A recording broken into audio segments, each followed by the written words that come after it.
Hello, my friends. I have my audio back. And in the middle of all of the craziness of life, I'm just going to make a nice, simple little video that several of you have been requesting. A lot of you have asked in the comments of my videos about the visuals that I use for Minecraft. So today we're going to go over the simple mods and resource packs that I use to make my Minecraft what it is. Now, my focus with playing with the Minecraft visuals is I want to keep the game looking and feeling vanilla. I don't want to change how any blocks look. I don't want any of my builds to look different if you were to go back and build them over again in just completely vanilla Minecraft. Like, I don't want to change any colors of blocks or anything like that. So what I have focused on is the environment of the game and tweaking that to feel nice and crisp and clean on YouTube, because let's be honest, Minecraft doesn't look great on YouTube just as it is. The very first one that most people notice is the clouds.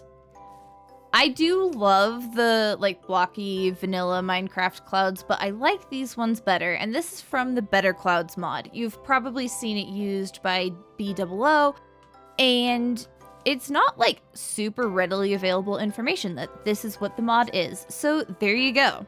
The next two mods really go hand in hand. Here on Spoonicraft, I've started using the Voxy mod, which is a rendering mod that renders terrain in insane distances away. So it kind of has two sets of rendering. You can see these really far away shadowy bits, and then you can also see the actual edge of where the detailed colored rendering is. This has a weird synergy with another really important mod that I've used for a while, both in this world and in other ones. And that is the Simple Fog Control mod. So when you go into the mod, you have settings for a bunch of different types of fog, and you can enable each one of those or disable them. I have my fog set to begin at 0% of my view distance here because of Voxy. In my single player world, I have it set to begin at 5% of the view distance with my render distance set to 24 chunks. So they do look very different, and I'm not a huge fan of how much Voxy changes this mod, and I'm still trying to figure out where I'm settling with that for Spoonicraft, because I do really like being able to see so much of the server. There's another environmental atmospheric mod that I've added for Spoonicraft. I'm still a little on the fence about it in some ways, but that is Particle Rain. It does things like make the rain have little puddles on the water and changes some of the sounds for rain, which is really lovely. It'll make wind happen during thunderstorms, and it'll put fog on the ground in swamps or after a rainstorm. But it is highly customizable, and you can turn all of the different particle types on or off. You can go in and you can edit how the different particles look, the strength of the wind. You can change the size of the rain ripples, things like that.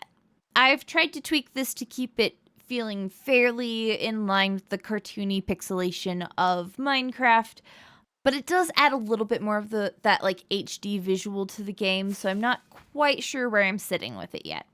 Now here's the real heavy hitter. This is the mod that does all of the heavy lifting for keeping my game looking crisp on YouTube especially. So you might notice that vanilla Minecraft kind of has a very dark and hazy look to it. And the mod that I use to counteract that is simply no shading. It doesn't remove all of light interaction in the game or anything like that, like something like night vision or Fulbright gamma utilities do.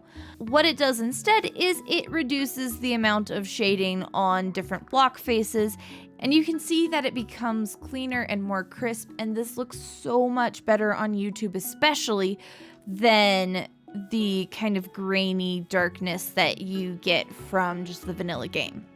And then I have some resource packs, which are all from Vanilla Tweaks.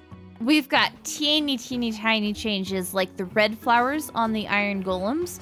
Iron golems usually have yellow flowers, but these guys do have those little red berries instead. We've a couple of teensy atmospheric ones like twinkling stars, brighter nether, and unobtrusive rain, which combined with the particle rain makes a really, really lovely rainy day experience. Unobtrusive rain basically just makes the rain a lot more translucent and a lot less saturated, so it doesn't cover your entire screen. I also use this in combination with the Quieter Rain resource pack as well, which makes it quiet, and instead of a huge torrential downpour, you get a nice, chill, cozy rainy day vibe instead. I think the really big one that people notice and aren't sure what's going on is the Warm Glow resource pack, which basically takes all the light sources in the game and makes them a warmer light source. The lighting coloring in the game becomes warmer. The one gripe that I have with this resource pack is that when things are really, really close to the light source, they get super washed out, like my face right now. So I would love to see that like slightly tweaked, slightly changed. If there's a better option, I would honestly probably use that instead, but that's the one that I have for now. And I like enough of the color that it does, especially in like my wheat fields in my single player world. It's beautiful. At the end of the day, these are all really specific atmospheric changes, and I feel like it does keep the feeling of vanilla Minecraft while also making the visuals a lot cleaner, a little bit more cinematic, and just generally nicer for YouTube especially. I hope you enjoy exploring the visuals of Minecraft from this video, and if you have any other suggestions or questions, do let me know down in the comments. Don't forget to like the video, and I will see you all in the next installment of Spoonicraft.